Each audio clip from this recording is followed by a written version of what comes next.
నమస్తే, welcome to mid day debate. This is Sumitra. అనుకున్నట్లే జరుగుతోంది. తెలంగాణ అసెంబ్లీలో అధికార విపక్షాల ఫైట్ జోరుగా సాగుతోంది. ప్రభుత్వ వైఫల్యాలను నిలదీసేందుకు బీఆర్ఎస్, బీజేపీ ఎమ్మెల్యేలు పోటీ పడితే గత ప్రభుత్వ లోపాలను ఎత్తి చూపేందుకు కాంగ్రెస్ సభ్యులు ఉత్సాహం చూపుతున్నారు. ఫలితంగా అసెంబ్లీలో ఇవాళ హాట్ చర్చ నడిచింది. మహిళలకు ఉచిత బస్సు ప్రయాణం కారణంగా ఆటో కార్మికులు ఉపాధి కోల్పోయారని చెబుతూ బీఆర్ఎస్ ఎమ్మెల్యేలు ఆటోలో ప్రయాణించారు. అలాగే ఆర్టీసీ కార్మికుల సమస్యలపైనే ప్రస్తావించారు. దీనికి మంత్రులు దీటైన జవాబే ఇచ్చారు. ఇక అటు ముఖ్యమంత్రి రేవంత్ రెడ్డి వ్యాఖ్యలపై మండలిలో బీఆర్ఎస్ ఎమ్మెల్సీలు ఆందోళన చేపట్టారు. ఇలా రెండు పక్షాల మధ్య ఆసక్తికరంగా చర్చ జరుగుతుండటంతో అసెంబ్లీ సమావేశాలు రసవత్తరంగా సాగుతున్నాయి. ఇంతకీ ఆటో కార్మికులకు అన్యాయం చేసిందెవరు?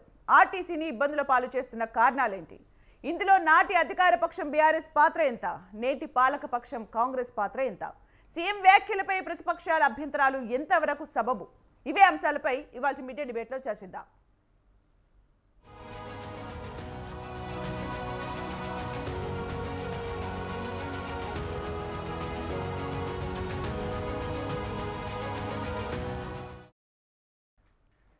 ఇక ఈ అంశంపై చర్చించడానికి మనతో పాటు జూమ్లో యాడ్ అవుతున్నారు ప్రముఖ విశ్లేషకులు ఉప్పల లక్ష్మణ్ గారు. నమస్కారం అండి లక్ష్మణ్ గారు. నమస్తే. నమస్కారం అండి. అయితే మొత్తానికైతే సభలో ఆర్టీసీ కార్మికుల కష్టాలు కావచ్చు, ఆటో వాళ్ళ కష్టాలు కావచ్చు, మొత్తానికైతే చర్చకు వచ్చాయి. కాకపోతే అవి ఇప్పుడే ఉన్నాయా, గతంలో కూడా ఉన్నాయా అనేది ఇక్కడ ప్రధాన ప్రశ్న. సార్, మీరేం చెప్తారు? ఇప్పుడు ఆటోల యొక్క సమస్య అంటే మహిళలకు ఫ్రీగా బస్సులో ప్రభుత్వం సౌకర్యం కల్పించటం వలన ఆటోలో వెళ్ళేటువంటి వాళ్ళు వెళ్ళరు. బస్సులోనే ఫ్రీగా కాబట్టి బస్సులో వెళ్తారు. దానివల్ల ఆటోలో ఎక్కాల్సినటువంటి వాళ్ళు ఎక్కనప్పుడు వాళ్ళకు కొంత నష్టం జరుగుతుంది, జరగకుండా ఉండదు. కాకపోతే ఏంటంటే ఎంతవరకు జరిగింది, ఎంతవరకు జరగలేదంటే చెప్పలేము. ఎందుకంటే లక్షల కొద్ది ఆటోలు ఉంటాయి. ఒక్కొక్కరి జీవన విధానం ఒక విధంగా ఉంటుంది. కొంతమంది రాత్రింపగలు కష్టపడి పని చేస్తారు, కొంతమంది కొన్ని గంటలే పని చేస్తారు. అందులో ఈ మధ్య ఈ ఊబరు ఇవన్నీ వచ్చిన తర్వాత అందులో లింకప్ చేసుకుంటారు. వాటి వలన కూడా ఇన్కమ్ వస్తుంది. మరి అంతగా ఆటో వాళ్ళు ఇబ్బందికరమైన పరిస్థితులు అంటే ఆటో తీసుకొచ్చి ముఖ్యమంత్రి నివాస అంటే గతంలో ముఖ్యమంత్రి నివాస కార్యాలయం రోడ్లో ఆటోని కాల్ చేశారు ఒక ఆయన. అంత సీన్ ఉందా అంటే నాకైతే అట్లేం అనిపించలేదు. ఎందుకంటే బయట రొటీన్ గా ఏవైతే ఆటోలు నడుస్తున్నాయో అవి ఇప్పుడు ఆటో నడవకపోతే అతను ఏం చేస్తాడంటే, నా 40 రూపీస్కి వచ్చేవాడు నాకు 60 రూపాయలు 70 రూపాయలు అని డిమాండ్ చేస్తాడు. నడుస్తున్నప్పుడు ఇంకా 10 మంది ఎక్కినప్పుడు అంటే 10 ట్రిప్పులు వేసినప్పుడు అతను అంత డిమాండ్ చేయడు. ఏది ఏమైనా కూడా కొంత ప్రభావం ఆటోల మీద కూడా ఉంటుంది. ఉండినప్పుడు ప్రభుత్వం ఏం చేయగలుగుతుంది? ఇప్పుడు ప్రభుత్వము అది ప్రైవేట్ ఆటోలు ప్రభుత్వ కంట్రోల్లో ఉండవు. ఆర్టీసీ బస్సులు అంటే ప్రభుత్వ కంట్రోల్లో ఉంటాయి. ఆటోలకు ఏమైనా జీవన విధానం మెరుగుపరచుకోవడానికి సాయం చేయాలా అని అనుకుందాము. ఇప్పుడు గతంలో ఏం చేసింది గత ప్రభుత్వము? 10 లక్షల రూపాయలు ఎస్సీలకు మేము ఉచితంగా రుణాలు ఇస్తాము, ఆటోలు కొనుక్కోండి, షాపులు పెట్టుకోండి అన్నారు. కొంతమందికి ఏదో ఇచ్చారు, అది పూర్తిగా సక్సెస్ కాలేదు, అందరికీ ఇవ్వలేకపోయారు. ఇప్పుడు ఏంటంటే ఆటో కొనుక్కున్న తను అద్దెకు తెచ్చుకుంటే అద్దె కట్టాలి, లేదు లోన్ తెచ్చుకుంటే లోన్ కట్టాలి, ఇవన్నీ ఉంటాయి. అనుకున్నట్టు జరగకపోతే ఏం చేస్తాడు అతను? ఖచ్చితంగా రోడ్డు మీద పడతాడు, బాధపడతాడు. ఇప్పుడు ఆత్మహత్యలు చేసుకుంటారంటే చేసుకునే పరిస్థితులు కూడా రావచ్చు. వాటి విధి లేని పరిస్థితులు, కుటుంబాన్ని పోషించలేని పరిస్థితులు వస్తే మరి అట్లనే ప్రభుత్వ విధానాన్ని మనం తప్పుపడతామా? ఆర్టీసీ బస్సుల్లో మహిళలకు ఎందుకు ఉచితంగా ఇచ్చారు, ఎత్తేయాలి అని చెప్పి అడుగుదామంటే ఎట్లా అడుగుతాం? ఒక్కొక్క ప్రభుత్వం ఒక విధానం తీసుకుంటుంది, అది ప్రజలకు మేలు చేరే అంశము. కొంతమంది ప్రజలకు మేలు జరుగుతున్నప్పుడు కొంతమందికి మేలు జరగకపోవచ్చు, కానీ మెజారిటీ వాళ్ళకు మేలు జరుగుతుంది లేదా? ఇప్పుడు మనం చూస్తున్నాము, మరి దాదాపు 12 కోట్ల ప్రయాణాలు చేశారు మహిళలు అని చెప్పి. అంటే ఎంతమంది?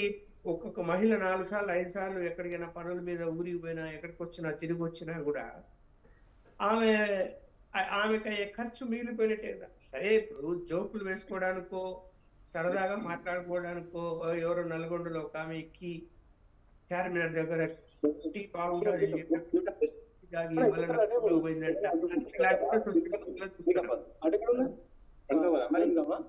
అవన్నీ జోకుల కింద తీసుకోవాల్సిందే తప్ప అంత సమయం వెచ్చించి ఒక టీ తాగడానికి అన్నంత మాత్రాన టీ తాగడానికి అన్ని గంటల సమయం కేటాయించి వస్తారని నేనైతే అనుకోను. అందువల్ల ఏంటంటే ప్రయోజనం అనేది ఉంది. కాకపోతే రాష్ట్ర ఆర్థిక పరిస్థితి ఏంటి, ఆటోల జీవన విధానం ఏంటి, ఇవన్నీ రాజకీయ నాయకుల్లాగా నేనైతే మాట్లాడలేను. కొన్ని ప్రయోజనాలు చేయక తప్పదు ప్రభుత్వం ఉన్న తర్వాత చేస్తున్నది. ఇంకా ఆటోల సమస్య గురించి మొత్తానికి బీఆర్ఎస్ చెప్తుంది ఏంటంటే టెక్నికల్ గా ఆటోల సమస్య పరిష్కారం కావాలంటే డీజిల్ పెట్రోల్ అంటే వాళ్ళ ఎక్కువగా డీజిల్ గ్యాస్ పెట్రోల్ ఉంటాయి బండ్లు, అవి తగ్గాలి. పెట్రోల్ తగ్గాలి. తగ్గితే ఆటో వాడికి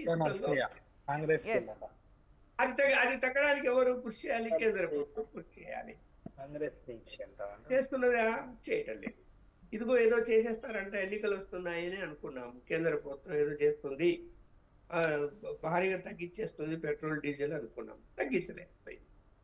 అంటే వాళ్ళ పరిస్థితులు వాళ్ళకు ఉన్నాయి. తగ్గిస్తే దాని పరిణామాలు ఎలా ఉంటాయి, ఏ విధంగా ఆర్థిక వ్యవస్థ తట్టుకొని నిలబడాలా? రైట్. మొత్తానికైతే బీఆర్ఎస్ ఆటో వాళ్ళకి మొత్తానికి మహిళలకు ఉచిత ప్రయాణం అనేది ఆటో వాళ్ళపైన ఎక్కువగా ఎఫెక్ట్ పడుతుందని బీఆర్ఎస్ వాదిస్తోంది. మనకు బీఆర్ఎస్ నాయకులు కర్ణి అరవింద్ గారు జూమ్లో యాడ్ అవుతున్నారు. నమస్తే అండి. At the same time Congress రాష్ట్ర నాయకులు మిట్ట నర్సయ్య గౌడ్ గారు నమస్కారం అండి. నర్సయ్య గౌడ్ గారు నమస్కారం అండి. బీజేపీ రాష్ట్ర నాయకులు కృష్ణారెడ్డి గారు నమస్కారం అండి. కృష్ణారెడ్డి గారు ఓకే అండి. బీజేపీ వర్షన్ తీసుకుందాం ఫస్ట్. బీజేపీ అంటే మొత్తానికి అసెంబ్లీ సమావేశాలు చూస్తున్నా బీజేపీకి ఏమనిపిస్తుంది అసలు? నిజంగా రాష్ట్ర ప్రభుత్వం మహిళలకు ఉచిత బస్సు తీసుకురావడం, అట్ ద సేమ్ టైం 15 కోట్ల మంది మహిళలు ఇప్పటివరకు ప్రయాణించారని కూడా చెప్తూ ఉన్నారు. దాని ద్వారా మహిళలు చాలా బెనిఫిట్ అవుతున్నారని కాంగ్రెస్ చెప్తుంది. At the same time auto వాళ్ళు కూడా దీని ఎఫెక్ట్ ఆటో వాళ్ళపైన పడుతుంది అని అంటున్నారు. రానున్న బడ్జెట్లో వాళ్ళకి నెలకి ఇంత ఇవ్వాలని కూడా మాట్లాడుతున్నారు. అసలు అబ్జర్వ్ చేస్తున్న బీజేపీకి ఏమనిపిస్తుంది ఒకసారి మీరు చెప్పండి. మేడం, ముందుగా మీకు అలాగే ఈ యొక్క చర్చా వేదికలో పాల్గొంటున్న పెద్దలకు అలాగే స్వతంత్ర టీవీ ప్రేక్షకులకు అందరికీ వందనాలు తెలియజేసుకుంటూ, ఇప్పుడు ఈ యొక్క అసెంబ్లీలో చర్చ కాంగ్రెస్ బీఆర్ఎస్ ట్రాప్లో పడ్డది. ఫస్ట్ పాయింట్ అది ఎక్కడ గ్రహించట్లేదు. కాళేశ్వరం విషయంలో కానీ, మొన్న పశువర్ధక శాఖలో జరిగినది కానీ, అలాగే నిన్న వేరా సెక్రటరీ ఇది ఏదైతే అవినీతి బయటకు వచ్చిందో అసెంబ్లీలో చర్చకు రాకుండా ఉండడానికి బీఆర్ఎస్ ఉద్దేశపూర్వకంగా ఆటో వాళ్ళ సమస్యలను తీసుకొచ్చి అసెంబ్లీని అలాగే అధికార పక్షంలో కరెక్ట్ అయిన అవగాహన లేకనో ఆలోచన లేకనో వాళ్ళ ట్రాప్లో పడి దాన్ని కౌంటర్ చేసుకోవాలనే దాని మీదనే పోతున్నారు. కానీ ఏదైతే మనము గత 3-4 నెలల నుంచి కాంగ్రెస్ ప్రభుత్వం ఏర్పడిన రోజు నుంచి కూడా మనము కాళేశ్వరము, మేటిగడ్డ ప్రాజెక్టు, దానిలో జరిగిన అవినీతి, గతంలో సెక్రటరియట్లో ఫైళ్లు మాయమైన వాటి గురించి చర్చలు బాగా వచ్చినాయి. వాటన్నిటినీ అసెంబ్లీలో ఇప్పుడు చర్చించాల్సిన టైము. అది కాకుండా ఓన్లీ ఉచిత ప్రయాణం అనేది ఒక పని ఏదైనా చేసినప్పుడు దాంట్లో కొంత నష్టం జరగడం ఉంటుంది, కొంత లాభం జరగడం ఉంటుంది. 100 మందికి లాభం జరిగితే 4గురికి నష్టం జరగచ్చు. ఆ 4గురిని ఎలా ఆదుకోవాలనేది ప్రభుత్వం ఆలోచన చేయాలి. ఆలోచన చేస్తే సరిపోయేదానికి అసెంబ్లీని, తెలంగాణ ప్రజలను అలాగే అధికార పక్షాన్ని బీఆర్ఎస్ పార్టీ ఉద్దేశపూర్వకంగా వాళ్ళ గత 10 సంవత్సరాల అవినీతిని బయటకు తీయకుండా వీళ్ళు అడ్డుకునే ప్రయత్నం చేస్తున్నారు. ఈ ట్రాప్ లో కూడా కాంగ్రెస్ పార్టీ అవగాహన లేకుండా ట్రాప్ లో పడింది అనేది మా బీజేపీ యొక్క ఉద్దేశం. ఓకే. మీ ఉద్దేశం అంటే మొత్తానికైతే తప్పుదో పట్టించడానికి, అవినీతిని బయటికి రాకుండా, చర్చ జరగకుండా బీఆర్ఎస్ ఇలా చేస్తుందని అంటున్నారు. ఓకే. ఇక్కడ ఇంకొక పాయింట్ చెప్పండి. నిజంగా బీఆర్ఎస్ ఎక్స్పోజ్ చేస్తున్నంతగా ఆటో వాళ్ళపైన ప్రభావం పడుతోందా? నిజంగా వాళ్ళు ఆత్మహత్యలు చేసుకునేంత వరకు వాళ్ళ సమస్య ఉందా? బీజేపీ ఏమంటుంది? అది కొంతవరకు ఉన్నది మేడం. ఈ సిటీలో కొంత తక్కువ ఉండొచ్చు కానీ విలేజ్ ప్రాంతాలలోనైతే ఎక్కువ ఉన్నది. నేను నా యొక్క నియోజకవర్గంలో చూశాను. ప్రతి విలేజ్కి ఒక 4-5 ఆటోలు పెట్టేసుకొని దాని మీద జీవనోపాధి ఉంటుంది. ఎందుకంటే బస్సు వచ్చేటప్పటికి బస్ స్టాండ్ దగ్గరికి వచ్చి వెయిట్ చేయాలి. అదే ఆటో అనేటప్పటికి విలేజ్లో ఏదైతే సెంటర్ పాయింట్ ఉంటుందో అక్కడి వరకు వెళ్ళి పికప్ చేసుకుంటుంది. కాబట్టి అవన్నిటికీ కూరగాయలకు దానికి దీనికి చాలా వరకు వాళ్ళకు ఇదయ్యేది. ఇప్పుడు ఏమైంది, కూరగాయలు అమ్మే వాళ్ళు కూడా ఆర్టీసీని ఇచ్చేటప్పటికి ఆల్మోస్ట్ వాళ్ళు జీరో అయ్యారు. చాలా మంది కూడా చర్చించారు, వాళ్ళకి నష్టం జరగలేదు అని అనట్లే. ఇప్పుడు 100 మందికి లాభం జరుగుతుంది. నేను ఇందాక చెప్పిన 100 మందికి లాభం జరుగుతుంది, నలుగురికి నష్టం జరుగుతున్నప్పుడు ఆ నలుగురిని గురించి ప్రభుత్వం ఆలోచన చేయకపోవడము కొంత బాధాకరమైన విషయం. వాళ్ళ విషయంలో కొంత సానుకూలత స్పందించి వాళ్ళకి ఏదైతే ఉన్నదో వాళ్ళకు జీవనోపాధి కల్పిస్తామనో, లేదంటే ఏవైనా ఇప్పుడు ఆటోలు యూజ్ చేసుకోవడానికి 3-4 రకాలుగా ఉన్నాయి. ఏదైనా గోడౌన్ల దగ్గర పెట్టించడము, లేదంటే చిన్న ఏవైతే కొన్ని సంస్థలు ఉన్నాయి, ప్రభుత్వ సంస్థలు, సపోజ్ రేషన్ షాపుల దగ్గర కానీ అక్కడ ఇక్కడ పెట్టేసి ఆ సరుకులను ట్రాన్స్పోర్ట్ చేయించే విధంగా వాళ్ళకు కొంత పర్మిషన్ ఇచ్చేసి ఇది చేస్తే కనుక వాళ్ళకు జీవనోపాధి ఎక్కడనో ఒక దగ్గర చూపించవచ్చు, లేదంటే మార్కెట్ యార్డ్ల దగ్గరనో ఎక్కడనో ఒక దగ్గర జీవనోపాధి చూపించే దిశగా కాంగ్రెస్ ప్రయత్నాలు చేస్తే ఈ సమస్యకు ఒక పరిష్కారం దొరుకుతుందని మీరు చెప్తున్నారు. ఓకే, బీఆర్ఎస్ దగ్గరికి వెళ్దాం. అరవింద్ గారు, మీరు చెప్పండి, అంటే మొత్తానికి గత ప్రభుత్వంలో జరిగిన అవినీతి గురించి చర్చలు జరగకుండా ఆటో వాళ్ళని తీసుకొని వచ్చి అసెంబ్లీలో ప్రవేశపెడుతోంది బీఆర్ఎస్. ఆటో వాళ్ళ అంశాన్ని తీసుకొని వచ్చి అనేదానికి మీరేం చెప్తారు? ముందుగా మీకు ప్యానెల్లో ఉన్నటువంటి పెద్దలకు మంచినీళ్ళ దండాలు మేడం, నమస్కారాలు. గత ప్రభుత్వంలో జరిగినటువంటి అవినీతి ఏంది, గత ప్రభుత్వంలో జరిగినటువంటి అంశాలు ఏంది అనేది ఒక నిమిషం పక్కకు పెడితే, ఇవాళ ఫ్రీ బస్సు అనేటువంటి దాన్ని తప్పకుండా తెలంగాణ ప్రాంతంలో ఉన్నటువంటి అందరూ కూడా స్వాగతిస్తున్నారు. దాంట్లో ఏమి ఇబ్బంది లేదు. కానీ ఇవాళ 21 మంది ఆటో డ్రైవర్లు ఎవరైతే ఆత్మహత్యలు చేసుకున్నారో వాళ్ళ తక్షణం ఇప్పుడు ప్రస్తుతం ఉన్నటువంటి అంశం ఏంది, ప్రస్తుతం ఉన్నటువంటి చర్చ ఏంది అని అంటే, వాళ్లకు న్యాయం ఎట్లా జరగాలి అనేటువంటి ఆలోచన లోపలనే బీఆర్ఎస్ పార్టీ పనిచేస్తూ ఉన్నది. సరే, ఫ్రీ బస్సు ఇవ్వడం తప్పు అనేటువంటి విషయం మాట్లాడతలేము. కానీ ఆటోకు సంబంధించి మొన్న నాకు తెలిసి 21 మంది పైచిలకు మంది ఆత్మహత్యలు చేసుకున్నారు. అంతేకాకుండా ఇవాళ ప్రజాభవన్ ముందు, సాక్షాత్తు ప్రజాభవన్ ముందు వచ్చి మహబూబ్ నగర్ కి సంబంధించినటువంటి ఒక వ్యక్తి ఆటోకు నిప్పంటించినటువంటి వైనాన్ని కూడా మీరు అందరూ చూసిండ్రు. ఇవాళ ఈఎంఐలు కట్టుకోలేనటువంటి దుస్థితిలో మేము ఉన్నాము అనేటువంటి విషయాన్ని వాళ్ళు చెప్తా ఉన్నారు. కాబట్టి తప్పకుండా ఇది న్యాయమైనటువంటి, వాళ్ళు కూడా వాళ్ళకు ప్రత్యామ్నాయమైనటువంటి అది చూస్తారా? నాకు తెలిసి 4 లక్షల పైచిలకు మంది ఏమో ఆటో డ్రైవర్లు ఉన్నారు అనేటువంటి విషయం చెప్తా ఉన్నారు మేడం. మరి వాళ్ళకు ఏ పద్ధతిలో వాళ్ళకు న్యాయం చేస్తారు అనేటువంటి విషయాన్ని చాలా సూటిగా బీఆర్ఎస్ పార్టీ అనేక సందర్భాల లోపల కూడా పనిచేసింది. ఇప్పుడు కూడా ఇవాళ అసెంబ్లీకి వినూత్న పద్ధతిలో మా పార్టీకి సంబంధించినటువంటి ఎమ్మెల్యేలు ఎమ్మెల్సీలు అందరూ కూడా ఆ పద్ధతిలో ఆటోలో పోతేనైనా కూడా కనువిప్పు కలుగుతాయేమో ఈ ప్రభుత్వానికి అనేటువంటి పద్ధతిలో ఇవాళ పోయినటువంటి వైనం కనిపిస్తా ఉన్నది. నేను ఒక మాట చెప్పొస్తా ఉన్నాను మేడం. ఒక ఆటో కుటుంబాలకు ప్రస్తుతం ఇవాళ ఆటోల కుటుంబ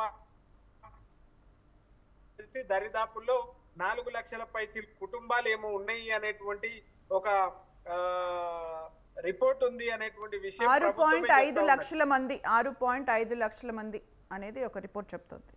సరే, ఒక రిపోర్ట్ ఏమో ఒక రకంగా, ఒక రిపోర్ట్ ఏమో ఒక రకంగా చెప్తా ఉన్నది. ఏదేమైనప్పటికీ కూడా వాళ్లకు ఆదుకోవాల్సినటువంటి అవసరం తప్పకుండా ఉంటది. రెండోది, వాళ్ళ మరణించినటువంటి కుటుంబాలకు, ఆత్మహత్య చేసుకున్నటువంటి కుటుంబాలకు తప్పకుండా 10 లక్షల రూపాయల నష్టపరిహారం చెల్లించాలి అని చెప్పేది ఇవాళ బీఆర్ఎస్ పార్టీ డిమాండ్ చేస్తా ఉన్నది మేడం. తప్పకుండా ఇవాళ ఆటో కార్మికులకు అండగా నిలబడేటువంటి పార్టీ ఇవాళ బీఆర్ఎస్ పార్టీ. తప్పకుండా ఇవాళ ఆది మాత్రమే మేడం, అంతం కాదు. తప్పకుండా వీళ్లకు న్యాయం అయ్యేంత వరకు కూడా, వీళ్ళకు న్యాయం చేసేంత వరకు కూడా బీఆర్ఎస్ పార్టీకి సంబంధించినటువంటి లెజిస్లేటివ్లు అందరూ కూడా క్షేత్రస్థాయిలో పోరాడతారు అనేటువంటి విషయాన్ని నేను చాలా స్పష్టంగా తెలియజేస్తా ఉన్నాం madam. At the same time అంటే అరవింద్ గారు మంత్రులు కానీ కాంగ్రెస్ నేతలు కానీ చెప్తుంది ఏంటి అంటే, నిజంగా బీఆర్ఎస్ ఎంతైతే చెప్తోందో ఆటో వాళ్ళకి అంత పరిస్థితి అంత దారుణంగా అయితే లేదు.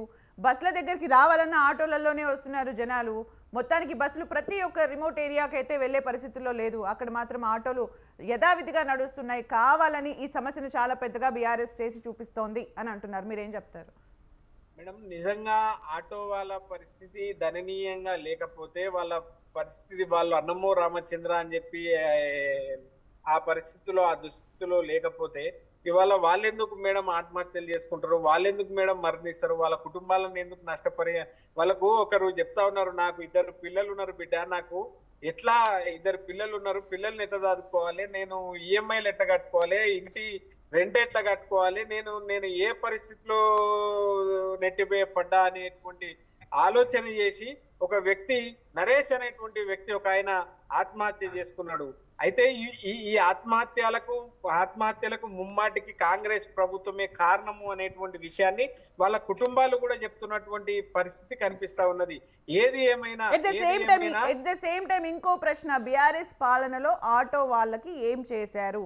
ఇప్పుడు కేవలం వాళ్ళని రెచ్చగొట్టే ప్రయత్నం మాత్రం చేస్తున్నారు అనేదానికి సమాధానం ఏం చెప్తారు? ఏ రోజు కూడా వాళ్ళని రెచ్చగొడితే వేరే బీఆర్ఎస్ పార్టీకి ఏం రాదు మేడం. ఇవాళ క్షేత్రస్థాయిలో ఇవాళ ఒక ఉద్యమం నడుస్తా ఉన్నది. ఆ ఉద్యమం కాదు, అది బతుకు పోరు. ఆ పోరు ఏం వేరే అది కాదు మేడం. వాళ్ళు బతకలేక వాళ్ళు పోరు చేస్తా ఉన్నారు. ఆ పోరుకు తప్పకుండా బీఆర్ఎస్ పార్టీ మద్దతు తెలుపుతా ఉన్నది. మద్దతు కాదు మేడం, తప్పకుండా మేము అనేక సందర్భాల లోపల తెలంగాణ ఉద్యమం చేసినప్పుడు కానీ, లేదు అనుకుంటే మేము ప్రభుత్వంలో ఉన్నప్పుడు కానీ, ప్రభుత్వంలో ఉన్నప్పుడు సకల జనుల సబండ వర్గాలకు సంక్షేమమే లక్ష్యంగా అభివృద్ధి పనిచేసినటువంటి పార్టీ ఈ సువిశాల భారతదేశంలో నాకు తెలిసైతే ఏదైనా ఉంది అని అంటే అది కేవలం బీఆర్ఎస్ పార్టీ, కేసీఆర్ గారి ప్రభుత్వమే అనేటువంటి విషయాన్ని మీకు తెలుసు, ప్రతి ఒక్కరు కూడా తెలుసు. కానీ ఇవాళ వాళ్ళు ఏదో మాట్లాడాలి కాబట్టి మాట్లాడుతూ ఉన్నారు మేడం. ఇవాళ నిజంగా కూడా 6 గ్యారంటీల్లో ఒక గ్యారంటీని వాళ్ళు ప్రవేశపెట్టి ఆ ఉచిత బస్సు అనేది విడుదల చేసి ఒక్క బస్సు ద్వారా ఒక ఫ్రీ బస్ అనేటువంటి మాటనే చెప్పిండ్రు. కానీ 500 రూపాయలకు ఏంది గ్యాస్ సిలిండర్ ఇస్తామన్నారు, అది ఇవ్వలేదు. 2500 రూపాయలు ఇస్తామన్నారు, అది కూడా ఇవ్వలేదు. అది కూడా ఫుల్ఫిల్ చేయలేదు. ఆ ఒక్క గ్యారంటీ కూడా ఫుల్ కాలేదు అనేటువంటి భావన తెలంగాణ గ్రామాల లోపల, క్షేత్రస్థాయి లోపల, ప్రతి కచీర్ల కాడ దానికి సంబంధించి కూడా మన కేబినెట్ మీటింగ్ లో కూడా దానికి సంబంధించి కూడా కొన్ని చెప్పడం జరిగింది. ఓకే అండి, మనము నర్సయ్య గౌడ్ గారి దగ్గరికి వెళ్దాం. నర్సయ్య గౌడ్ గారు, మీరు చెప్పండి, అంటే మొత్తానికి ఆటో వాళ్ళ కష్టాలు నిజం కాదని ఏదైతే చెప్తున్నారో, మరి ఆత్మహత్యలకు ఏం సమాధానం చెప్తారు? నిజంగా వాళ్ళపైన ప్రభావం లేదని చెప్తారా? ఏం చెప్తారు? ముందుగా మీకు ప్యానెల్లో ఉన్న పెద్దలకు వ్యూవర్స్కు నమస్కారం. ముఖ్యంగా మీ దృష్టికి, ప్రజల దృష్టికి తీసుకొచ్చే ముఖ్యమైన విషయం ఏంటంటే, వాస్తవంగా ఇవాళ రేపట్లో ఈ కాళేశ్వరం మీద వైట్ పేపర్ ఇరిగేషన్ కు సంబంధించినటువంటి అవకతవకల మీద అసెంబ్లీలో ప్రస్తావించే అవకాశం ఉంది కాబట్టి దాన్ని ఎట్లాగూ ఎదుర్కోలేరు. కాబట్టి ఏదో ఒక సమస్యను ముందర పెట్టి డైవర్ట్ చేయాలన్న టాక్టిక్స్ తోటి మాత్రమే ఇలా ఆటోలో అసెంబ్లీకి రావడం జరిగింది తప్పితే వాస్తవంగా టీఆర్ఎస్ బీఆర్ఎస్ వాళ్లకు వేరే ఆ సమస్య అంటే వేరే అవకాశం ఏమి దొరకట్లేదు మాట్లాడడానికి. ఇప్పుడు వాళ్ళ ఉద్దేశం ఒకటి, ఇక్కడ నుండి ఈ కాళేశ్వరం నుండి ఇరిగేషన్ నుండి 1,00,000 కోట్ల తప్పులు ఏదైతే జరిగినాయో వాటి నుండి డైవర్ట్ చేయడానికి ఆటో వాళ్ళ సమస్య. రెండో ముఖ్యమైన విషయం ఏంటంటే, ఆటో వాళ్లకు సమస్య వస్తుంది రాదు అనేది కాకుండా ప్రభుత్వం మొదలై ఇది అనౌన్స్ చేసింది, మేము వస్తే ఈ ఫ్రీ బస్ ఫెసిలిటీ ఇస్తామని అనౌన్స్ చేసింది. పబ్లిక్ అనౌన్స్ చేసి ప్రజలలోకి పోయి ఓట్లు తెచ్చుకున్న తర్వాత ఇంప్లిమెంటేషన్ చేస్తా ఉంది. కాబట్టి అచానకులా చేసింది కాదు ఒకటి. మరొకటి ఏంటంటే, ఆటో వాళ్లకు సమస్య లేదని మాత్రం నేను అనను. ఖచ్చితంగా అంతో ఎంతో సమస్య ఉంటది. కాబట్టి ఆల్రెడీ ఇంతకు ముందే మినిస్టర్ గారు వచ్చి మాట్లాడడం జరిగింది. దాని మీద ఆల్రెడీ ఒక కమిటీ నడుస్తుంది ఇంటర్నల్ గా. ఖచ్చితంగా దాని మీద ఉపాధి అవకాశాలు కానీ లేకపోతే దాని మీద రెమెడీ కానీ ఏదో ఒకటి అనౌన్స్ చేస్తారు. కానీ నేను అనేది ఏంటంటే, బీఆర్ఎస్ వాళ్ళు ఆటో సమస్య తీసుకునే కంటే ముందట వీళ్ళ ప్రభుత్వ హయాములో 3,016 రూపాయలు నిరుద్యోగ వృత్తి ఇస్తారని 5 సంవత్సరాలు కూడా మభ్య పెట్టిరు. 2017లో కేసీఆర్ గారు నేను 25 లక్షల మెట్రిక్ టన్నుల యూరియా పొటాషియం ఫ్రీగా ఇస్తానని 5 సంవత్సరాలు 7 సంవత్సరాలు మర్చిపోయాడు. దళితులకు 10 లక్షల రూపాయలు ఇస్తామని 4-5 జిల్లాలు ఇచ్చి మొత్తం మర్చిపోయాను. తర్వాత బీసీ బంద్ ఇస్తామని అది మర్చిపోయాను. తర్వాత ఎస్టీ బంద్ ఇస్తామని మొత్తమే మర్చిపోయాను. ఇలాంటివన్నీ చెప్పుకుంటూ బీఆర్ఎస్ వాళ్లకు నైతిక హక్కు లేదు అనేది నేను చెప్పదలుచుకున్న అసలు విషయం. కాబట్టి బీఆర్ఎస్ వాళ్ళు ఈ పార్లమెంటు ఎన్నికలను ఎలా ఎదుర్కోవాలనో తెలియక ఈ బీఆర్ఎస్ థర్డ్ పొజిషన్ లో వస్తుంది కాబట్టి బీజేపీ సెకండ్ పొజిషన్ లో వచ్చే అవకాశం ఉంది కాబట్టి బీఆర్ఎస్ లో ఉన్న వాళ్ళందరూ బీజేపీలో చేరాలని ఏకంగా బీజేపీ రాష్ట్ర అధ్యక్షుడే పిలుపునిచ్చాడు కాబట్టి ఈ బతుకు పోరుతోటి అంటే కార్యకర్తను కాపాడుకునే దాంతో ఏదో ఒక ఇష్యూ తీసుకోవాలి, ప్రజలను డైవర్ట్ చేయాలి, వాళ్ళ తప్పిదాలను కప్పిపుచ్చుకోవాలన్న ఏకైక లక్ష్యంతో మాత్రమే ఈ ఆటో వాళ్ళను ముందడ పెట్టుకొని వచ్చింది తప్ప ప్రజలకు స్పష్టంగా తెలుసు. ప్రజలు గవర్నమెంట్ నమ్మిండ్రు కాబట్టి ఓట్లేసిండ్రు. ప్రజలకు ఆల్రెడీ 2 గ్యారెంటీలు ఇవ్వడం జరిగింది, 2 అనౌన్స్ చేయడం జరిగింది. నిన్న తమిళసాయి గారు కూడా చెప్పడం జరిగింది. మేము చెప్పినటువంటి 100 రోజులలో మేము చేయకపోతే మీరు అడిగినంటే దానికి శాంక్టిటీ ఉంటది. అంతే తప్ప ఏదో ఒకటి చెప్పి డైవర్ట్ చేయాలని ఎందుకు చెప్తున్నారండి? ఆల్రెడీ కేఆర్ఎంపీకి సంబంధించినటువంటి మినిట్స్ ఆఫ్ ది మీటింగ్ కూడా ఇష్యూ చేయడం జరిగింది. కేసీఆర్ గారు కృష్ణా రివర్ మేనేజ్మెంట్ బోర్డులోకి వచ్చే 15 కాంపోనెంట్లను అది వాళ్లకు మేనేజ్మెంట్ బోర్డుకు అప్పగిస్తూ తీర్మానం చేసి వాళ్ళు సంతకం పెట్టినటువంటి విషయాలు చూస్తా ఉన్నాం. ఈ అన్ని కూడా అసెంబ్లీలో ప్రస్తావనకు వచ్చే అవకాశం ఉంది కాబట్టి దీంట్లో ముఖాన్ని చాటేసుకోవడానికి వరకు మాత్రమే ఏదో ఒక సమస్యను ముందడ పెట్టాలన్న ఏకైక ఆలోచనతోటి మాత్రమే ఈ రోజు ఆటోలలో వచ్చి ఫోటోలకు పోజులు ఇస్తా ఉన్నారు. కానీ ప్రజలు ఏకదాటిగా కాంగ్రెస్ ప్రభుత్వం ఏమిటి ఉన్నారు కాబట్టి ప్రజలు నమ్మే అవకాశం లేదు. వచ్చే పార్లమెంట్ ఎన్నికలలో కేసీఆర్ పోటీ చేసినా గెలిచే అవకాశం లేదనేది స్పష్టమైపోయింది. కాబట్టే ఈ డ్రామాలకు వీళ్ళు తెరదీశారు కాబట్టి ఈ రోజు బీఆర్ఎస్ టీఆర్ఎస్ వాళ్ళను ఖచ్చితంగా రాజకీయంగా అణగదొక్కే రోజులు 2-3 నెలల్లో ఉన్నాయి. 2-3 నెలల తర్వాత ఈ డ్రామాలకు తెరదీస్తాం. 2-3 నెలల తర్వాత నర్సయ్య గౌడ్ గారు ఇప్పుడు నిజంగా మెయిన్ టాపిక్స్ ఏవైతే ఉన్నాయో వాటిపైన చర్చ జరుగుతుంది. కాళేశ్వరం అయి ఉండొచ్చు, ఇవన్నీ వీటిని డైల్యూట్ చేయడానికి ఆటో వాళ్ళ సమస్యల్ని తీసుకొచ్చి ముందు పెట్టినప్పటికీ ఆటో వాళ్ళ సమస్యలపైన కాంగ్రెస్ ఏం చేయబోతుంది? ఎస్, ఆటో వాళ్ళ గురించి ఆల్రెడీ చర్చలు జరిగినాయి. మళ్ళీ కూడా పిలిచి చర్చలు జరుపుతాం. వాళ్లకు తగిలినటువంటి దెబ్బకు ఉపశమనం మేము చేస్తాం. ఏ రకంగా చేయాలనేది వాళ్ళు చర్చల ద్వారా మాత్రమే ఒక కొలిక్కి రావాల్సి ఉంది కాబట్టి అంటే ఇమీడియట్ గా చేసే పరిస్థితి లేదు. ఖచ్చితంగా ప్రభుత్వం నోటీస్ లో ఉన్నది. ఖచ్చితంగా వాళ్ళ గురించి ఆలోచన చేస్తాం. వాళ్లకు తగిలినటువంటి ఆర్థిక దెబ్బకు ఖచ్చితంగా ఏదో ఒక రెమెడీ మేము చూపిస్తాం. కాబట్టి ఆటో వాళ్ళు అనవసరంగా బీఆర్ఎస్ బీజేపీ వాళ్ళ ఒలలో పడి అనవసరంగా ఆటోలు తగులబెట్టుకొని ప్రాణాల మీదకి తెచ్చుకోవద్దని నేను విజ్ఞప్తి చేస్తా ఉన్నా. ఖచ్చితంగా ఆటో వాళ్ళ ఫ్యామిలీలంతా మా అక్క చెల్లెళ్ళు, ఖచ్చితంగా వాళ్ళకు మేము ఉపశమనం కలిగిస్తాం. ఆల్రెడీ ఒక దఫా మాట్లాడడం జరిగింది. మరో దఫా కానీ 2-3 సార్లు మాట్లాడి ఏ రకంగా రెమెడీ చేయాలనేది మేము ఖచ్చితంగా ఆలోచన చేస్తా ఉన్నాం. ప్రభుత్వం వచ్చి కేవలం 2 నెలలు మాత్రమే అయింది కాబట్టి తొందరపడొద్దు. టీఆర్ఎస్ వలలో పడి వాళ్ళ ట్రాప్ లో పడి మీరు కూడా రోడ్డు మీదకి వచ్చి ఆటోలు ఇట్లా ధ్వంసం చేసుకోవద్దని మాత్రం నేను అప్పీల్ చేస్తా ఉన్నాను. రైట్ లక్ష్మణ్ గారు, మీరు చెప్పండి. మొత్తానికి ఆటోస్ ప్రైవేట్ సెక్టార్లోకి వచ్చినప్పుడు కూడా ఆటోలు ఎన్ని ఉంటాయి, ప్రయాణికులు ఎంతమంది ఆటోలపైన డిపెండ్ అవుతారు, ఎక్స్పెషల్లీ ఇప్పుడు మహిళలకు మాత్రమే ఉచితం, మహిళలు ఎంతమంది ఆటో పైన డిపెండ్ అవుతారు అనే దానికి సంబంధించి ఏమైనా క్యాలిక్యులేషన్స్ ఏమైనా ఉంటాయా సార్ పర్టికులర్గా? సార్ అన్మ్యూట్ చేయండి. సార్ అన్మ్యూట్ చేయండి. ఇప్పుడు మనమైతే మగవాళ్ళు అయితే ఏం చేస్తారు, బస్సులో ఎక్కడము లేదా 2 వీలర్స్ లో ప్రయాణాలు చేయడము ఇవన్నీ జరుగుతుంటాయి. ఏదైనా అర్జెంట్ పని ఉంటే కూడా కానీ ఫ్యామిలీలతో వెళ్ళాల్సి వచ్చినప్పుడు ఆటోలు ఎక్కుతారు.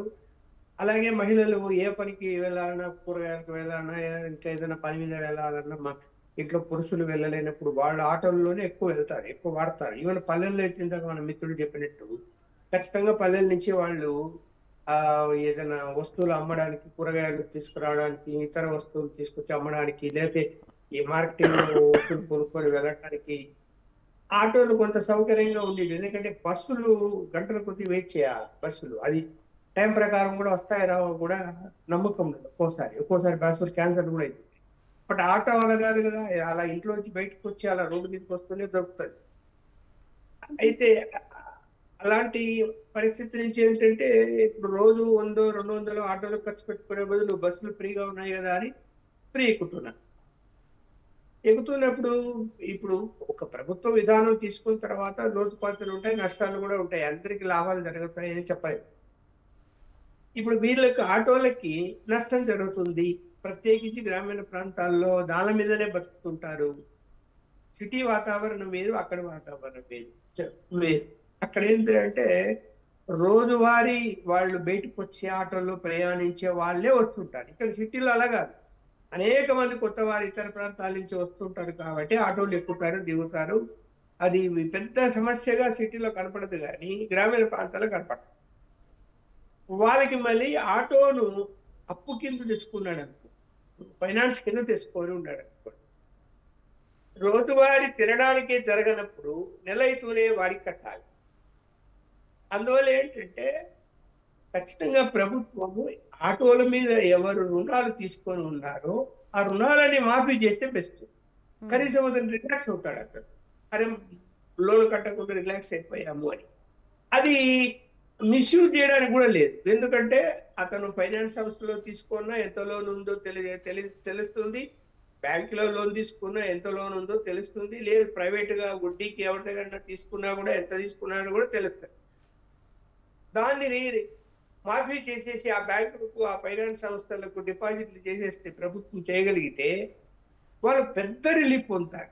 ఇక ఉన్న కాడికి జరుపుకున్నాము, మనం అప్పుల భారం మన నెత్తి మీద లేదు కదా అని భయపడాడు, అంటే ఒక ధైర్యం వస్తుంది. ఇంకా సరే పెట్రోల్ డీజిల్ ఇందాక నేను చెప్పినట్టు కొంచెం ధర సెంట్రల్ గవర్నమెంట్ దృష్టికి వెళ్ళి వాళ్ళు రెస్పాండ్ అవ్వాలి అని అన్నారు. Okay sir, at the same time కూడా ఇప్పుడు సెంట్రల్ గవర్నమెంట్ దాని మీద ఉన్న ట్యాక్సుల కంటే స్టేట్ గవర్నమెంట్ ట్యాక్సులు ఎక్కువ, పెట్రోల్ డీజిల్ మీద కానీ గ్యాసుల మీద కానీ. వాళ్ళేమో అప్పుడప్పుడు 5 రూపాయలు తగ్గించాం, 10 రూపాయలు తగ్గించామంటే అని చెప్తుంటుంది, కానీ స్టేట్ గవర్నమెంట్ తగ్గించడం లేదు. అందువల్ల వీళ్ళు తగ్గించుకుంటామంటే వీళ్ళ ఆర్థిక పరిస్థితి బాగలేదు కదా. గత ప్రభుత్వం పోయి అప్పుల పాలు చేసి వెళ్ళిపోయా, కాంగ్రెస్ ప్రభుత్వం దాన్ని రికవరీ చేసుకోవడానికి ఏ విధంగా వాళ్ళు కష్టపడాల్సి వస్తుంది, అంత ఈజీ కాదు కదా. ఊరికేనే మనీ జనరేషన్ ఎలా క్రియేట్ అవుతుంది, కాదు కదా. కొనుగోలు శక్తి పెరగాలి, ట్యాక్సులు కట్టాలి, దానివల్ల రెవెన్యూ పెరగాలి. అందువల్ల ఇక్కడ కొనుగోలు శక్తి పెరగడానికి ఖచ్చితంగా ఈ ఉచిత బస్సులు కానీ ఇంకా వాళ్ళకి ఏదైతే నిందాక చెప్పాను రుణాలు మాఫీ చేయడం కానీ ఇవన్నీ జరిగితే అతను ఆ డబ్బును మార్కెట్ కొనుగోలు అతను తన కుటుంబానికి కావాల్సిన వాటిని కొంటాడు. లేకపోతే ఏమైపోతుంది, షర్ట్ ఏం కొనుక్కున్నా, చిరిపోయిన షర్ట్ వేసుకున్నావు అనుకుంటాడు. ఈఎంఐ ప్రెజర్ ఏదైతే ఉంటుందో దాన్ని తగ్గించే దిశగా ప్రభుత్వం అడుగులు వేస్తే బాగుంటుందన్నారు. At the same time sir, మండలి సమావేశాలు జరుగుతున్న తీరు, అంటే రియల్ ఎస్టేట్ బ్రోకర్స్ అని వాడిన పదానికి బీఆర్ఎస్ ఎమ్మెల్సీలు నిరసన చేపట్టడం జరిగింది. రేవంత్ రెడ్డి క్షమాపణ చెప్పాలని చెప్తూ ఉన్నారు. మండలి సమావేశాలు జరుగుతున్న తీరుకు సంబంధించి మీ విశ్లేషణ. ఇప్పుడు క్షమాపణ చెప్పాలంటే ఎవరు తక్కువ, అన్ని రాజకీయ పార్టీలు. ఏదైనా కొంత బీజేపీ వాళ్ళు నోరు అదుపులో పెట్టుకొని మాట్లాడుతున్నారు, కానీ అప్పుడు అది కూడా బండి సంజయ్ కూడా చాలాసార్లు నోరు అతిగానే మాట్లాడాడు. ఎవరు ఇందులో తక్కువ, ఎవరు అందరు ఇష్టం వచ్చినట్టు మాట్లాడుకుంటున్నారు. అది అరే జనం ఏమనుకుంటారు, ఈ భాష వాడద్దు అనేది ఎవరికి లేదు. ఈ ఇష్టం వచ్చిన నోటికి ఏది వచ్చేది మాట. ఇప్పుడు ఆవేశంగా ఒక బహిరంగ సభలో ఏదైనా సబ్జెక్ట్ మీద ఆవేశం వచ్చి అనుకోకుండా మాట్లాడడం వేరు, టీవీ ఛానల్ పిలిచి లోగోలు ఎదురుగా పెట్టుకొని కావాల్సి మాట్లాడడం వేరు. తేడలేదు కదా, తేడా ఉంది కదా, కావాల్సి మాట్లాడుతున్నారు. అది తప్పు. అది ఏ రాజకీయ పార్టీ అయినా కూడా అలాంటి పదార్థాలు. ఇప్పుడు ఒక ముఖ్యమంత్రి ఆ గౌరవం అనేది ఇవ్వాలి, లేదు ఒక మాజీ ముఖ్యమంత్రి ఆ గౌరవం అనేది ఇవ్వాలి, లేదు ఒక పార్లమెంటు సభ్యులు, లేదు శాసనసభ్యులు ఆ గౌరవాలు అనేది ఇవ్వాలి. ఆ భాష పద్ధతులు గౌరవంగా మాట్లాడుకోవాలి ఎవరైనా కానీ. అలా ఇప్పుడు చూడు వాళ్ళు ఆందోళన చేస్తున్నారు, ఏదో రేవంత్ రెడ్డి జవాబు చెప్పడం. అంతకుముందు కేసీఆర్ గారు మాట్లాడింది, కేటీఆర్ గారు మాటలు సన్నగా మాట్లాడారా వాళ్ళు? ఎవరైనా తక్కువ మాట్లాడారు? మరి వాళ్ళు మరి అంటే ఇప్పుడు భాష కంట్రోల్ పెట్టుకొని ప్రజలు ఏమనుకుంటారు, మనం ఇలాంటి భాష వాడొద్దు, రాజకీయ నాయకులు ప్రజాప్రతినిధులకు గౌరవం అనేది. ఇప్పుడు మీరే గౌరవం ఇవ్వకపోతే రాజకీయ పార్టీలు ప్రజలు ఎందుకు? అందుకని సోషల్ మీడియాలో ప్రజలు కూడా ఒక ముఖ్యమంత్రిని కూడా సోషల్ మీడియాలో ఒరే ఎర్మ అని తిడుతూ మాట్లాడుతున్నారు. ఒక ముఖ్యమంత్రిని కూడా. మరి ఇప్పుడు బాధ ఎవరిని తప్పుపట్టాలనుకుంటున్నాం? మొత్తానికి స్టేట్ ని రిప్రజెంట్ చేసే అసెంబ్లీ సమావేశాల్లో కానీ మండలి సమావేశాల్లో కానీ మాట్లాడుతున్న నేతలే అన్పార్లమెంటరీ వర్డ్స్ యూజ్ చేస్తున్నారు. దానికి ఎవరో అతీతం కాదు, ఏ పార్టీ అతీతం కాదు అని చెప్పి మీరు చెప్తున్నారు. ఓకే అండి, కృష్ణారెడ్డి గారు మాట్లాడండి. మేడం నమస్కారం. ఇందాక బీఆర్ఎస్ నాయకులు మాట్లాడేది విన్నాము, పెద్దలు అందరూ మాట్లాడేది విన్న తర్వాత ఈ బీఆర్ఎస్ నాయకులు అరవింద్ గారు మాట్లాడుతున్నారు 21 మంది బలిదానం జరిగిందన్నారు.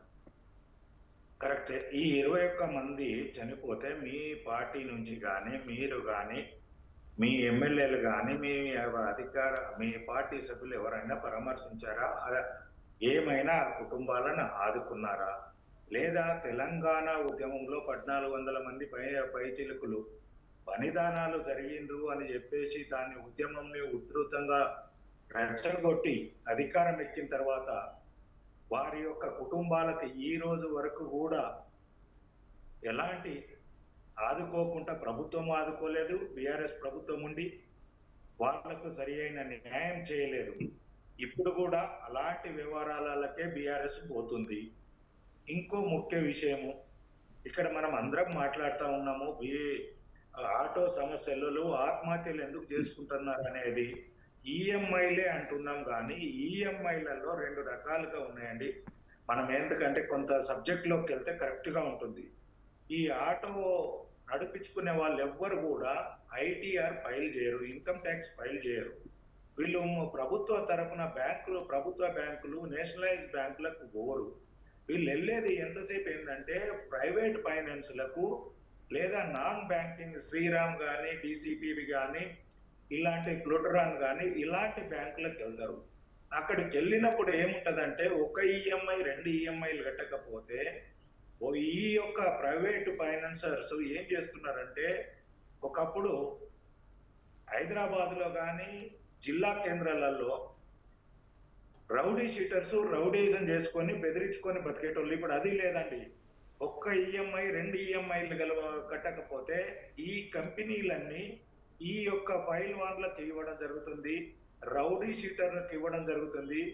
వాళ్ళు ఏం చేస్తున్నారు, ఇంటి మీదకి 4-5 రావడము, వాళ్ళను ఆ యొక్క కాలనీలో ఉండకుండా వాళ్ళ వ్యక్తిగత పరువు తీయడము. దానితోటి ఏమైతుందంటే 1 నెల 2 నెలలకు సమస్యను పెద్దగా కాదు. నేషనలైజ్డ్ బ్యాంకులు అయితే 1 నెల 2 నెలలు 3 నెలలు ఉంటాయి. ప్రభుత్వ తరపున ఆ యొక్క బ్యాంక్ తరపున నోటీసులు వస్తాయి. అది లీగాలిటీగా ఉంటది కాబట్టి పెద్దగా ఇబ్బంది ఉంటది. వీళ్ళకి ఐటీఆర్ లేకపోవడంతో ప్రైవేట్ ఫైనాన్స్ లకు వెళ్ళడంతో వీళ్ళు ఏంటంటే రేపు ఒకవేళ ప్రభుత్వం దీనికి పరిష్కారం చూపించే దిశగా అడుగులు వేస్తూ మేమేమైనా మాఫీ చేస్తామన్నా కానీ పరిష్కారం దొరికే పరిస్థితి లేదు. ఇందులో ఒకటే అండి, త్వరగా ప్రభుత్వం ఒక నిర్ణయం తీసుకోవాలి.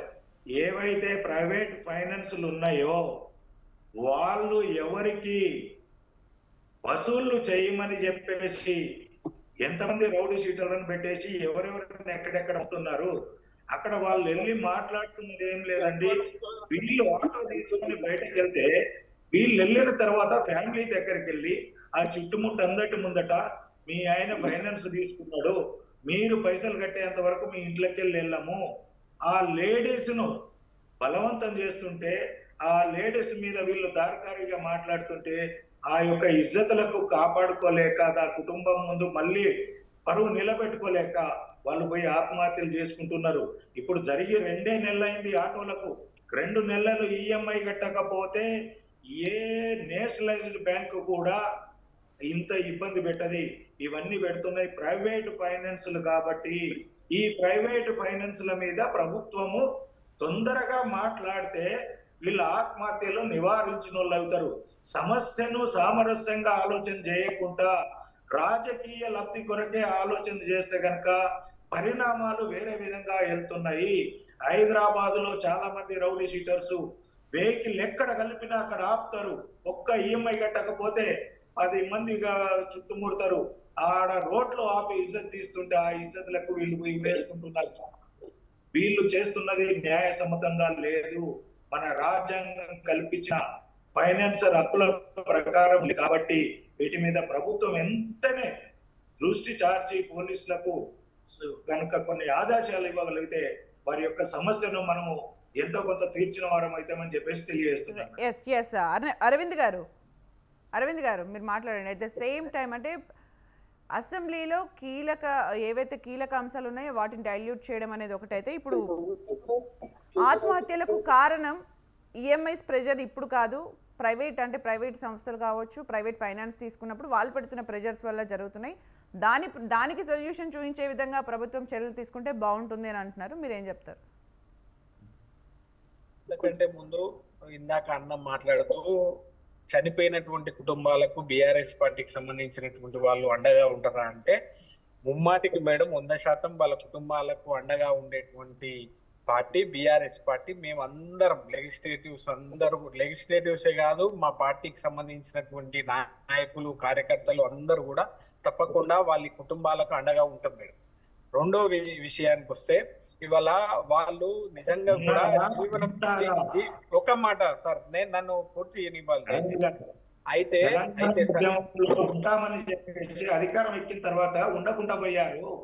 1400 కుటుంబాలను ఆదుకోలేరు. మళ్ళీ ఇక్కడ అదే ప్లే చేస్తున్నారని నా యొక్క తప్పు సార్, తప్పు. మీరు ప్రతి సందర్భంలోనే ఇట్లనే మాట్లాడతారు, కానీ అయ్యిందా నాకు ఇట్లా పెడతారు, కాదని కంచాన పెట్టినట్టు మాట్లాడతారు ఎప్పుడు కూడా మీరు బీఆర్ఎస్ పార్టీ పైన.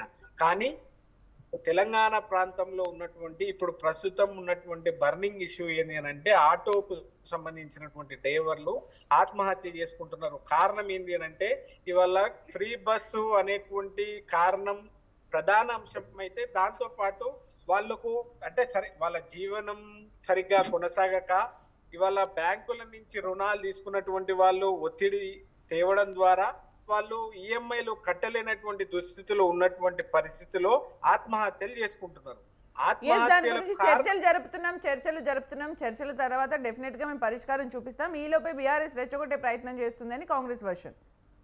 మేము తప్పకుండా నేను చెప్పొచ్చేది కూడా అదే కదా మేడం, చర్చలు జరపాలి, వాళ్లకు న్యాయం చేయాలి అనేటువంటి విషయాన్ని బీఆర్ఎస్ పార్టీ చెప్తా ఉన్నది.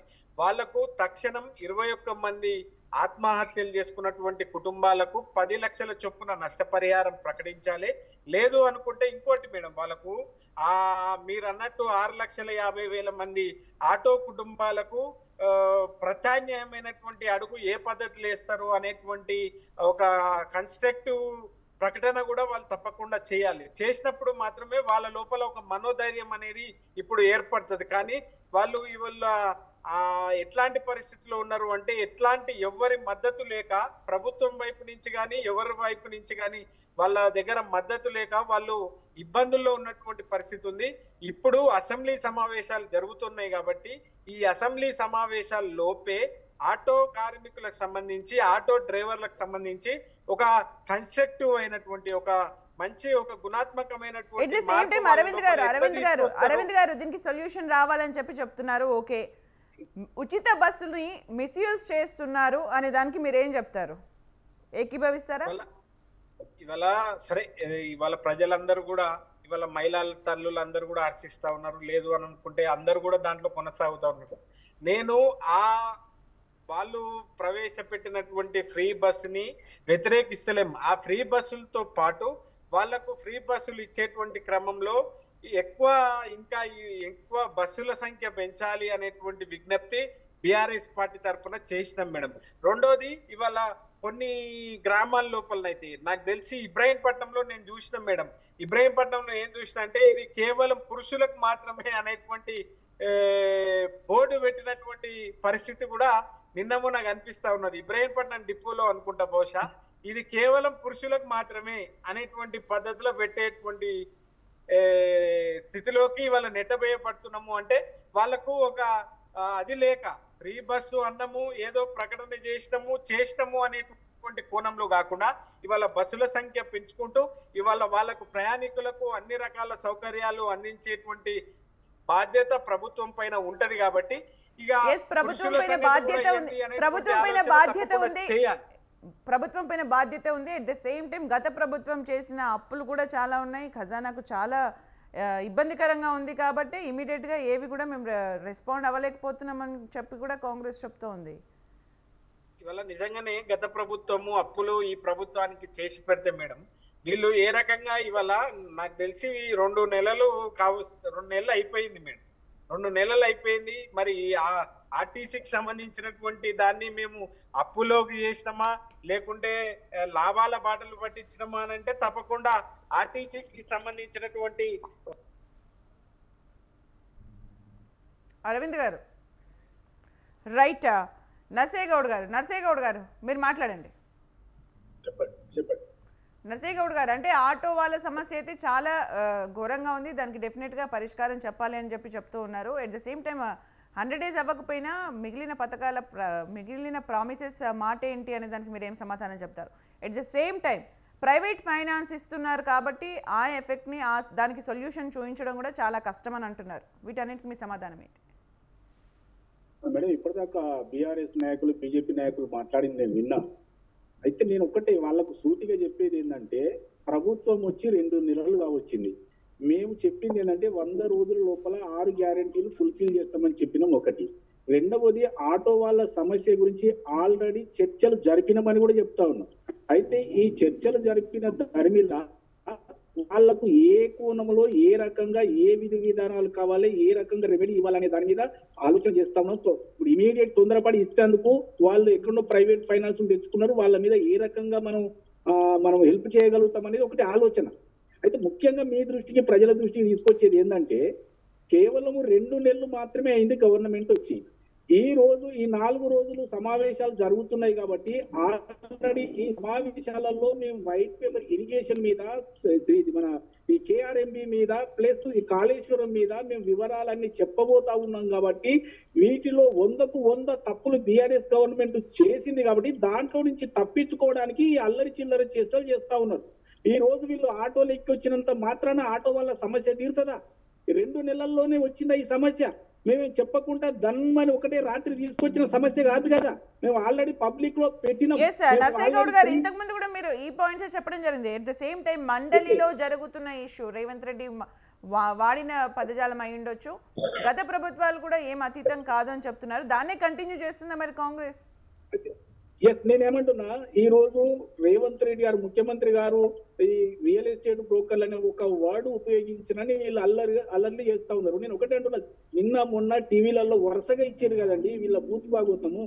కేసీఆర్ ఏం బూత్ భాగవతం మాట్లాడిండు, కేటీఆర్ ఏం మాట్లాడింది, హరీష్ రావు ఏం మాట్లాడింది, కవితకి ఏం మాట్లాడింది. వీళ్ళ బూత్ భాగవతాలు ఎప్పుడు కూడా కన్వీనియర్ గాని రీతిలో ఉన్నాయి. హిందువులా బంధువులా అన్నటువంటి మాజీ ముఖ్యమంత్రిని చూసినాం. బోడిగాడు అన్నాడు. ఒక ప్రధానమంత్రిని పట్టుకుని అలాంటి మాటలు మాట్లాడారు. తర్వాత ప్రతిపక్ష నాయకులను సన్నాసులు, దద్దమ్మలు, పనికిరానోళ్ళు, కిరికిరి వాళ్ళు, ఇలాంటి మాటలు ఎన్నో మాట్లాడినటువంటి బీఆర్ఎస్ నాయకులకు సిగ్గు శరం ఏమన్నా ఉందా లొల్లి చేసేందుకు? కొంచెమన్నా తలక ఎక్కడ పెట్టుకోవాలని ఆలోచన చేసుకోవాలి. వాళ్ళు మాట్లాడితేనేమో మంచిదా, మేము మామూలు మాటలు మాట్లాడితే కూడా తప్పులు తీస్తారా? మొన్న మీటింగ్ లో మాట్లాడుతూ ఆయన పేరేందండి, బాల్కా సుమన్, చెప్పు తీసి చూపించినప్పుడు ఏం మాట్లాడలేదు ఎందుకు? వీళ్ళు ఒక ముఖ్యమంత్రి గారికి చెప్పు చూపించి చెప్పుతో కొడతా అన్నప్పుడు వీళ్ళ సభ్యత ఎక్కడ పోయింది అంటున్నా. ఇది మీరు నేర్చుకున్నది. ఈ రోజు మామూలు మాటలు మాట్లాడితే ఏంటి? వీళ్ళకి ఒక్కటే కావాలండి, ఈ 4 రోజులు ఎట్లా తప్పించుకోవాలి, ఈ 4 రోజులు అసెంబ్లీలో ముఖం ఎట్లా చాటేసుకోవాలి, ఏదో అల్లరి చేసి వాకౌట్ చేసి బయటికి వచ్చి ప్లకార్డులు బట్టి ఆటోలలో తిరిగి ఏదో ఈ 4 రోజులు బయటపడితే మళ్ళీ సమావేశాలు చూద్దాం. అందుకనే మాజీ ముఖ్యమంత్రి గారు బీఎస్సీకి రాలేదు. లాస్ట్ కు ఈ సమావేశాలకు కూడా వస్తారని నేను అనుకోవడం లేదు. వస్తే ఆయన ముఖం చెల్లదని ఆయనకు తెలుసు. ఎందుకంటే 811 టీఎంసీల నీళ్లను పంపిణీలో 2014లో వాళ్ళు కూర్చొని నిర్ణయించింది 299 టీఎంసీలు మాత్రమే తెలంగాణకు తీసుకునేటట్టుగా సిగ్గు లేకుండా సంతకం పెట్టినటువంటి కేసీఆర్ నాయకులు అప్పుడు ఎక్కడ పోయారు? ఈ రోజు మనకు 550 టీఎంసీలు రావాలి తెలంగాణకు. కానీ మనకు 299 టీఎంసీలకే సంతకం పెట్టినప్పుడు వీళ్ళకి మైండ్ ఎక్కడ పోయిందని అడుగుతున్నా. ఇలాంటివన్నీ అసెంబ్లీలో మేము బయటికి తీస్తున్నాం. కాబట్టి ఈ రోజు ఒక ప్రాజెక్టు ఒడకపోతుంది, ఒక ప్రాజెక్టు బొంగలు పడుతుంది. ఈ రోజు 8877 కోట్ల రూపాయలు ఈ రోజు తుంగలు తొక్కిరు. కాబట్టి వీళ్లకు ఆల్రెడీ ఎన్నికలలో ముందు ప్రకటించినటువంటి టెండర్లను కూడా మేము రద్దు చేయబోతా ఉన్నాం. దాంట్లో వీళ్ళు కమిషన్లు తిన్నారు కాబట్టి వాళ్ళు వీళ్ళ ఇంటి ముందట ధర్నాలు చేయబోతా ఉన్నారు. ఇవన్నిటిని దృష్టిలో పెట్టుకొని మాజీ ముఖ్యమంత్రి తన గ్యాంగ్ వేసుకొని ఇలాంటి రోడ్ షో చేస్తా ఉన్నాడు. ప్లకార్డులు పట్టుకొని ఆటోలలో వచ్చి కాంగ్రెస్ గవర్నమెంట్ ను బదనాం చేద్దామన్న ఆలోచన చేస్తా ఉన్నారు. కానీ కాంగ్రెస్ గవర్నమెంట్ వచ్చి 2 నెలలు అయింది. ఖచ్చితంగా మా అన్నదమ్ములు, మా అక్క చెల్లెళ్ళు, ఆటో వాళ్ళని అందరినీ కూడా మేము ఖచ్చితంగా ఆదుకుంటాం. కొద్దిగా టైం పడుతుంది. మీరు ఆవేశానికి పోయి ఈరోజు బీఆర్ఎస్ నాయకుల మాటలు విని ఆటోలు గాలబెట్టుకొని మీరు గాలిపోతూ ఇలాంటి ఏం చేయొద్దని నేను అప్పీల్ చేస్తా ఉన్నా. ఖచ్చితంగా కాంగ్రెస్ గవర్నమెంట్ అందరూ ఊహించిన దానికంటే ఎక్కువ ఆదుకుంటదని మాత్రం నేను అప్పీల్ చేస్తా ఉన్నా. రైట్ లక్ష్మణ్ గారు, ఇప్పుడు ఏ పార్టీ తరపున చూసినా కానీ రేపు జరగబోయే అసెంబ్లీ సమావేశాల్లో చాలా ఇంపార్టెంట్. అంటే గత ప్రభుత్వ హయాంలో జరిగిన అవినీతికి సంబంధించి కాళేశ్వరం కావచ్చు, ఇంకా వివిధ శాఖలకు సంబంధించి కూడా చర్చించే సమయంలో ఇప్పుడు ఏదైతే బీఆర్ఎస్ వ్యవహరిస్తున్న తీరు సభకు ఆటంకం కలిగే విధంగా ఉంది అని చెప్పి కాంగ్రెస్ పార్టీ, బీజేపీ పార్టీ వర్షన్స్గా కనిపిస్తున్నాయి. నిజంగా ఇలాగే కొనసాగితే అత్యంత ఇంపార్టెంట్ స్టేట్ అంతా కూడా చూస్తున్న ముఖ్యమైన అంశాలపైన చర్చ జరిగే అవకాశం ఉంటుందా? ఇప్పుడు ప్రతిపక్ష పార్టీలు ఎలా ఉంటాయంటే, ఏదైనా ముఖ్యమైన అంశాలు అంటే గతంలో వాళ్ళు పరిపాలించిన సందర్భంగా అవినీతికి సంబంధించిన కానీ ఇతర వైఫల్యాల గురించి కానీ ప్రస్తావన వస్తుంది అని తెలిస్తే లేని గందరగోళాన్ని సృష్టించటం, సభ వాయిదా వేయించటం ఇవి సహజంగా జరుగుతున్నాయి. ఇప్పుడు మీరు ఆరోపణలు అనేది వచ్చినప్పుడు మీరు దానికి జవాబు చెప్పుకోవడానికి అదొక మంచి ఫోరం శాసనసభ. అది వాళ్ళకి అలా లేనిపోని ఆరోపణలు చేస్తున్నారు, లేదంటే అబద్ధాలు, అవినీతి లేకుండా అవినీతి ఉందని చెప్తున్నారంటే మీలో చిత్తశుద్ధి ఉంటే మీరు దానికి సమాధానం చెప్పుకోవాలి కదా. అలా సమాధానం చెప్పుకోకుండా సభ వాయిదా పడే విధంగా ఇతర అంశాలని ప్రొజెక్ట్ చేస్తూ అర్థం పర్థం లేకుండా ధర్నాలు చేస్తూ లోపల ప్రొసీడింగ్ నడవనీయకుండా వాయిదాలు వేయించుకోవటం అంటే సరైన పద్ధతి కాదు. అది ప్రజాస్వామ్యంలో అలాంటి ప్రతిపక్షం ఉండకూడదు. అది ఎవరైనా, ఒకవేళ బీఆర్ఎస్ పార్టీ అధికారంలో ఉన్నప్పుడు కాంగ్రెస్ పార్టీ అలా చేసినా కూడా అది కూడా తప్పే. ఇప్పుడు ఎందుకు అసెంబ్లీ ఉంది, అక్కడ పార్లమెంట్ ఉంది? ప్రజా సమస్యలను చర్చించి పరిష్కారం దిశగా వెళ్ళడానికి ఉన్నాయి చట్టాలు చేయడానికి. వాటిని మీరు అందులో ఏదైనా అంశాలు వచ్చినప్పుడు మీరు ధైర్యంగా ఎదుర్కోవాలి, ధైర్యంగా సమాధానం చెప్పాలి. తప్పు జరిగితే తప్పు జరిగిందని కూడా ఒప్పుకోవాలి. తప్పేముంది దాంట్లో? ఏదో ఇప్పుడు కింది ఆఫీసరో లేకపోతే ఇంకొక ఆఫీసరో రాజకీయ నాయకులకు తెలియకుండా, మంత్రులకు కూడా తెలియకుండా కూడా వాళ్ళు తప్పులు చేస్తారు. మరి అది నిరూపించుకోవాలి కదా. నువ్వు నా తప్పేం లేదయ్యా, కింది స్థాయి వాళ్ళ లెవెల్ ఏదో జరిగింది, మీరు ఎంక్వైరీ వేయండి, కఠిన చర్యలు తీసుకోండి అని చెప్పాలి. మీరు అలా చెప్పడం లేదంటే మీరు భయపడుతున్నారంటే మీ పాత్ర కూడా దాంట్లో ఉన్నట్టే కదా. మరి ఎందుకు అంత దాన్ని సరే, ఇప్పుడు అధికార పార్టీ అయినా కూడా సరే వాళ్ళు ఒకరోజు సస్పెండ్ చేసి బయటికి పంపించేస్తున్నారు, కావాల్సిన బిల్లులు పాస్ చేసుకుంటారు, ఇవన్నీ కూడా మామూలుగా జరుగుతాయి. ఇప్పుడు ఈవెంట్లో కూడా అంతే, మరీ గోళ జరుగుతుంటే సస్పెండ్ చేస్తారు, బయటికి పంపిస్తారు, బిల్లులు పాస్ చేసుకుంటారు. ఇక్కడ కూడా అలాగే చేసుకోవచ్చు. ఇంకా ఏదైనా అంశాలు చర్చించాలనుకుంటే అధికార పార్టీ చేతిలో శాసనసభ సమావేశాల్ని పొడిగించే అధికారం ఉంటుంది కదా. ఇంకో 2 రోజులు పొడిగించి ఇంకా దుమ్ముదులు పండి ఎవరొద్దన్నారు? తప్పేముంది దాంట్లో? ఏం తప్పలేదు కదా.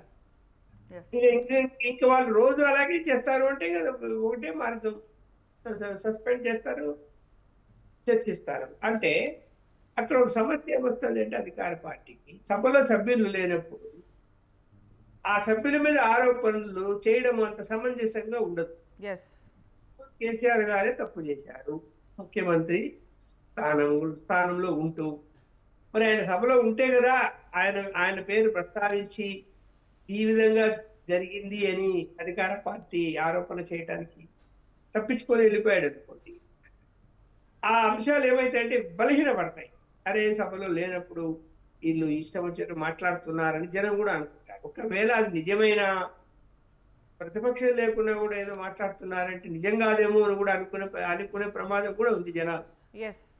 అందువల్ల ఏంటంటే ప్రతిపక్షం ఉండాలి, అధికార పక్షం ఉండాలి, చర్చ జరగాలి, అర్థవంతమైన చర్చ జరగాలి. అప్పుడే అసెంబ్లీ సమావేశాల ముఖ్య ఉద్దేశం ఏదైతే ఉందో అది ఫుల్ఫిల్ అవుతుంది. చేసుకోవాలి, దాని ప్రతిపక్షాన్ని భరించాలి. ఇప్పుడు Yes. కాళేశ్వరం విషయం ఏమైనా చిన్నదమ్మా? అది చిన్న అంశమా? కాదు కదా. Hmm. ఇప్పుడు నేను 43 సంవత్సరాలుగా జర్నలిస్ట్ గా ఉన్నా, ఒక ప్రాజెక్టు పిల్లర్స్ కుంగిపోయినాయి అనేది నేను ఫస్ట్ టైం చూస్తున్నా. దేశంలో ఇన్ని ప్రాజెక్టులు కట్టారు, అది కూడా చాలా ప్రతిష్టాత్మకంగా మొత్తానికి దేశానికి ఒక ఐకాన్ గా చూపిస్తున్న ఒక ప్రాజెక్టులో కృంగిపోవడం అనేది ఎవరైనా ఎప్పుడైనా విన్నామా మనం ఇన్ని సంవత్సరాలుగా? ఇది అట్లా ఎక్కడన్నా ఏ రాష్ట్రంలో జరిగినాయని? ఎక్కడ అంటే చిన్న చిన్న డ్యాములు కట్టే విపరీతమైన వర్షాలు వచ్చినప్పుడు ఆ డ్యాములే కొట్టుకుపోయేటువంటి పరిస్థితి ఉంటాయి. అవి ఎక్కడ? నార్త్ ఈస్ట్ స్టేట్లలో కొండల మధ్య, పర్వతాల మధ్య కట్టినప్పుడు పైనుంచి వచ్చేటువంటి నీటిని, అంటే ఏది ఈ యొక్క మంచు కరిగిపోయి వచ్చే నీటిని ఎక్స్పెక్ట్ చేయలేదు ఎంత ఫ్లో వస్తుంది అని. ఒక్కోసారి అలాంటి ఫ్లో వచ్చినప్పుడు మొత్తం డ్యామే కొట్టుకుపోతాయి. అవి చిన్న చిన్న డ్యాములు, అవి కొట్టుకుపోయినా అక్కడ ప్రమాదం జరగదు, కింద విలేజెస్ ఉండవు, ఏమీ ఉండవు, అంత పర్వత శ్రేణి లో ఉంటాయి. అవి విన్నాం తప్ప. మొత్తానికైతే రేపు జరగబోయే సమావేశాల్లో కాళేశ్వరం టాపిక్ వచ్చినప్పుడు డెఫినెట్ గా చర్చ జరిగితేనే అందరికి మంచిది అనేది మాత్రం ఇక్కడ అర్థమైపోతుంది. ఓకే అండి. ఎస్ కృష్ణారెడ్డి గారు వచ్చినట్టున్నారు దాని మీద చర్చ జరగాలన్నా లేదా? ఎంతవరకు ఆ విజిలెన్స్ రిపోర్ట్ కావాలని ప్రతిపక్షం మీద నింద వేస్తూ తయారు చేసి అనుకుందాం, దానికి మీరు సమాధానం చెప్పాలి కదా. సమాధానం చెప్పాల్సిన అవసరం ఎంతైనా ఉంటుంది. కృష్ణారెడ్డి గారు మీరు మాట్లాడారు. జరిగిన వ్యవహారాన్ని కానీ అసెంబ్లీలో జరుగుతున్న సిచ్యువేషన్ చూస్తే అధికార పక్షము ప్రభుత్వానికి కనబడకపోవడంతో ప్రతిపక్షం డామినేట్ చేసే ప్రయత్నం చేస్తుంది అక్కడ. దానిని సమర్థవంతంగా అధికార పక్షం ఎందుకు అధికార పక్షంలో గ్రహించుకోవాలి. ఈ కంక్లూడ్ చేయండి కృష్ణారెడ్డి గారు కంక్లూడ్ చేయండి మీ పాయింట్ ని. ఏదైతే అధికార పక్షము డామినేషన్ గా లేదు, ఈ ప్రభుత్వం స్టేబుల్ గవర్నమెంట్ కాదనేది బయట ఒక స్పెక్యులేషన్ వస్తుంది. అది నిరూపించుకోవాల్సిన బాధ్యత ప్రభుత్వం పైన ఉంది, కాంగ్రెస్ పార్టీ. ఈ ప్రభుత్వం అనేది ఒకటి నడుస్తుంది కాబట్టి అందుకనే ప్రభుత్వం మీద ఈ రోజు బీఆర్ఎస్ వాళ్ళు బలం ప్రయోగం చేయడానికైనా సరే పదజాలాన్ని బలంగా వాళ్ళు చిన్నది మాట్లాడితే కూడా దాన్ని పెద్దది చేసి ప్రభుత్వాన్ని ఒత్తిడి చేయడానికి కానీ ప్రభుత్వాన్ని డిఫెన్స్ లో వేయడానికి ప్రయత్నం చేస్తున్నారు. వీక్ ఉన్నప్పుడు అపోజిట్ పార్టీ వీళ్ళు డామినేట్ చేయగలుగుతున్నారు కాబట్టి ప్రభుత్వము ఇప్పటికైనా కొద్దిగా వాళ్ళ యొక్క కార్యాచరణ ప్రాపర్గా ఉండాలి. ఇంకో ముఖ్య విషయము ఉంటే ప్రభుత్వానికి కరెక్ట్ గా ఉంటుంది. పూర్తి శాఖలకు మంత్రులు లేకపోవడంతో సరి అయిన సమాచారము అసెంబ్లీలో రావట్లేదు. అన్ని ఒకే మంత్రి ఒక సీఎంఏ 4-5 శాఖల గురించి సమాధానం చెప్పాల్సినప్పుడు అది కరెక్ట్ గా ప్రొజెక్ట్ చేయలేదు. కాంగ్రెస్ కూడా శాఖలన్నింటినీ కేటాయించిన తర్వాత చాలా అర్థవంతంగా జరిగే అవకాశం ఉంటుంది అంటున్నారు. థ్యాంక్ యూ అండి కృష్ణారెడ్డి, లక్ష్మణ్ గారు, కృష్ణారెడ్డి గారు, నర్సయ్య గౌడ్ గారు, అరవింద్ గారు మీ టైంని కేటాయించి డిబేట్లో పార్టిసిపేట్ చేసినందుకు.